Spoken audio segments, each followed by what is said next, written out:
राजसमंद जिले के नाथद्वारा क्षेत्र की ओड़न ग्राम स्थित messrs Khetan business corporation private limited की खदान को लेकर मामला अब चर्चा में है।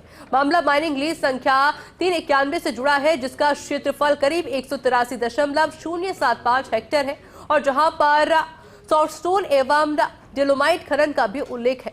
उपलब्ध कानूनी राय में वर्ष 2019 से फरवरी 2026 तक की न्यायिक कार्यवाही और मामले से जुड़े महत्वपूर्ण तथ्य भी सामने आए हैं। क्या है पूरा मामला, जानने के लिए देखिए फर्स्ट इंडिया न्यूज की ये खास रिपोर्ट। राजसमंद के नाथद्वारा स्थित ओड़न गांव की माइनिंग लीज संख्या 3/91 अब मामले की न्यायिक और प्रशासनिक स्थिति को लेकर चर्चा में है। मामले में 30 मई 2019 को राजस्थान हाई कोर्ट की ओर से एसबी सिविल रिट याचिका संख्या 7546/2019 में संबंधित खदानों के संबंध में यथास्थिति बनाए रखने का अंतरिम आदेश दिया गया था। खास बात यह है कि उपलब्ध कानूनी राय के अनुसार इस याचिका में खान विभाग पक्षकार नहीं था। इसके बावजूद आदेश का प्रभाव संबंधित खदानों की स्थिति पर बना रहा।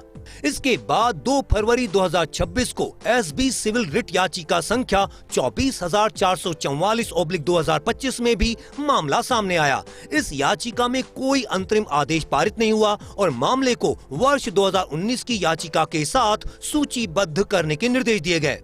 अब सबसे बड़ा सवाल खान विभाग की ओर से जारी ई रवन्ना व्यवस्था को लेकर सामने आता है। उपलब्ध कानूनी राय में कहा गया है कि यदि 2019 के अंतरिम आदेश के बाद भी संबंधित पट्टाधारी को ई रवन्ना जारी होता रहा है तो केवल इसी आधार पर वर्तमान में उसे अचानक बंद करने का अवसर नहीं बनता। साथ ही विभाग को मामले में विधिवत पक्षकार बनने और इसके बाद वर्ष 2019 के अंतरिम आदेश को समाप्त कराने के लिए आवेदन प्रस्तुत करने की सलाह दी गई है।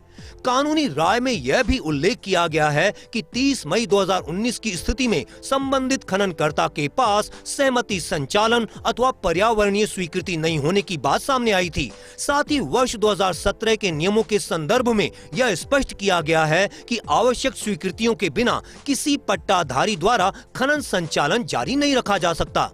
ऐसे मामले में न्यायालय के अंतरिम आदेश की विधिक स्थिति के साथ साथ पर्यावरणीय और खनन संबंधी अनिवार्य स्वीकृतियों की स्थिति भी महत्वपूर्ण हो जाती है।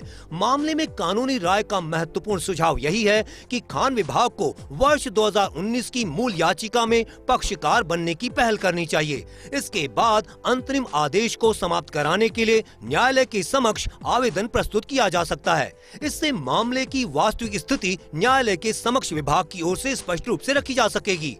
मामले में ई रवन्ना व्यवस्था, पर्यावरणीय स्वीकृतियों और न्यायालयीन आदेश की स्थिति से जुड़े पहलुओं का स्पष्ट होना जरूरी है। मामला ऐसे समय में महत्वपूर्ण हो जाता है जब अरावली क्षेत्र में खनन गतिविधियों को लेकर पर्यावरणीय संवेदनशीलता बनी हुई है। ऐसे मामलों में न्यायालयीन आदेशों, पर्यावरणीय स्वीकृतियों, संचालन की वैधता और परिवहन व्यवस्था की नियमित निगरानी महत्वपूर्ण होती है।